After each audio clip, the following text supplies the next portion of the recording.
Chapter 5 Diagon Alley. Harry woke early the next morning. Although he could tell it was daylight, he kept his eyes shut tight. It was a dream, he told himself firmly. I dreamed a giant called Hagrid came to tell me I was going to a school for wizards. When I open my eyes, I'll be at home in my cupboard. There was suddenly a loud tapping noise. And there's Aunt Petunia's knocking on the door, Harry thought, his heart sinking. But he didn't open his eyes. It had been such a good dream. Tap, tap, tap. All right, Harry mumbled. I'm getting up. He sat up, and Hagrid's heavy coat fell off him. The hut was full of sunlight. The storm was over. Hagrid himself was asleep on the collapsed sofa, and there was an owl rapping its claw on the window, a newspaper held in its beak. Harry scrambled to his feet, so happy he felt as though a large balloon was swelling inside him. He went straight to the window and jerked it open. The owl swooped in and dropped the newspaper on top of Hagrid, who didn't wake up. The owl then fluttered on the floor and began to attack Hagrid's coat. Don't do that. Harry tried to wave the owl out of the way, but it snapped its beak fiercely at him and carried on savagely the coat. Hagrid, said Harry loudly, there's an owl. Pay him. Hagrid grunted into the sofa. What? He wants paying for delivering the paper. Look in the pockets. Hagrid's coat seemed to be made of nothing but pockets. Bunches of keys, slug pellets, balls of string, peppermint humbugs, tea bags. Finally, Harry pulled out a handful of strange-looking coins. Give him 5 nuts, said Hagrid sleepily. Nuts? The little bronze ones. Harry counted out 5 little bronze coins, and the owl held out his leg so Harry could put the money into a small leather pouch tied to it. Then he flew off through the open window. Hagrid yawned loudly, sat up, and stretched. Best be off, Harry. Lots to do today. Got to get up and go to London and buy your stuff for school. Harry was turning over the wizard coins and looking at them. He had just thought of something that made him feel as though the happy balloon inside him had got a puncture. Hagrid? Said Hagrid, who was pulling on his huge boots. I haven't got any money. And you heard Uncle Vernon last night? He won't pay for me to go and learn magic? Don't worry about that, said Hagrid, standing up and scratching his head. Do you think your parents didn't leave you anything? But if their house was destroyed, they didn't keep their gold in the house, boy. Nah. First stop for us is Gringotts, Wizard's Bank. Have a sausage. They're not bad cold. And I wouldn't say no to a bit of your birthday cake, neither. Wizards have banks? Just the one, Gringotts, run by goblins. Harry dropped the bit of sausage he was holding. Goblins? Yeah, so you'd be mad to try and rob it. I'll tell you that. Never mess with goblins, Harry. Gringotts is the safest place in the world for anything you want to keep safe, except maybe Hogwarts. As a matter of fact, I got to visit Gringotts anyways, for Dumbledore, Hogwarts business. Hagrid drew himself up proudly.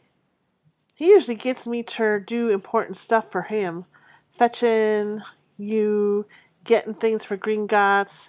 Knows he can trust me, see? Got everything. Come on, then. Harry followed Hagrid out onto the rock. The sky was quite clear now, and the sea gleamed in the sunlight. The boat Uncle Vernon had hired was still there, with a lot of water in the bottom after the storm. How did you get here? Harry asked, looking around for another boat. Flew, said Hagrid. Flew? Yeah, but we'll get back in this. Not supposed to use magic now that I gotcha. They settled down in the boat, and Harry, still staring at Hagrid, trying to imagine him flying. Seems a shame to row, though, said Hagrid, giving Harry another of his sideways looks. If I were to speed things up a bit, would you mind not mentioning it at Hogwarts? Of course not, said Harry, eager to see more magic. Hagrid pulled out the pink umbrella again, tapped it twice on the side of the boat, and they sped off toward land. Why would you be mad to try and rob Gringotts? Harry asked. Spells, enchantments, said Hagrid, unfolding his newspaper as he spoke. They say there's dragons guarding the high security vaults, and then you gotta find your way. Gringotts is 100 of miles under London, see? Deep under the underground. You'd die of hunger trying to get out, even if you did manage to get your hands on something. Harry sat and thought about this while Hagrid read his newspaper, The Daily Prophet. Harry had learned from Uncle Vernon that people liked to be left alone while they did this, but it was very difficult. He had never had so many questions in his life. Ministry of Magic messing things up as usual, Hagrid muttered, turning the page. There's a Ministry of Magic? Harry asked before he could stop himself. Of course, said Hagrid. They want Dumbledore for minister, of course, but he'd never leave Hogwarts. So old Cornelius Fudge got the job? Bungler, if ever there was one. So he pelts Dumbledore with owls every morning asking for advice. But what does the Ministry of Magic do? Well, their main job is to keep it from the muggles that they're still witching and wizards up and down the country. Why? Why? Blimey, Harry. Everybody be wanting magic solutions to their problems. Nah, we're best left alone. At this moment the boat bumped gently into the harbor wall. Hagrid followed up his newspaper, and they clambered up the stone steps onto the street. Passerbyers stared a lot at Hagrid as they walked through the little town to the station. Harry couldn't blame them. Not only was Hagrid twice as tall as anyone else, he kept pointing at perfectly ordinary things like parking meters and saying loudly, See that, Harry? Things these muggles dream up, eh? Hagrid, said Harry, panting a bit as he ran to keep up. Did you say there are dragons at Gringotts? Well, so they say, said Hagrid. Crikey, I'd like a dragon. You'd like one? Wanted one ever since I was a kid. Here we go. They had reached the station. There was a train to London in 5 minutes' time. Hagrid, who didn't understand Muggle money, as he called it, gave the bills to Harry so he could buy their ticket. People stared more than ever on the train. Hagrid took up 2 seats and sat knitting what looked like a canary yellow circus tent. Still got your letter, Harry? He asked as he counted stitches. Harry took the parchment envelope out of his pocket. Good, said Hagrid. There's a list of everything you need. Harry unfolded a second piece of paper he had noticed the night before and read, Hogwarts, School of Witchcraft and Wizardry. Uniform. First year. Students will require 1, 3 sets of plain work robes, black. 2. 1 plain pointed hat, black for day wear. 3. 1 pair of protective gloves, dragon hide or similar. 4. 1 winter cloak, black, silver fastenings. Please note that all pupils' clothes should carry name tags. Course books. All students should have a copy of each of the following. The Standard Book of Spells, Grade 1, by Miranda Goshawk. A History of Magic, by Bathilda Bagshot.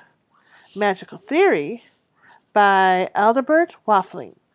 A Beginner Guide to Transfiguration, by Emmerich Switch. 1000 Magical Herbs and Fungi, by Fidelia Spore. Magical Drafts and Potions, by Arsenius Jigger. Fantastic Beasts and Where to Find Them, by Newt Scamander. The Dark Forces, A Guide of Self-Protection, by Quentin Trimble. Other equipment. 1 wand, 1 cauldron, pewter, standard size 2, 1 set glass or crystal fiels, 1 telescope, and 1 set brass scales. Students may also bring an owl or a cat or a toad. Parents are reminded that first years are not allowed their own broomsticks. Can we buy all this in London? Harry wondered aloud. If you know where to go, said Hagrid.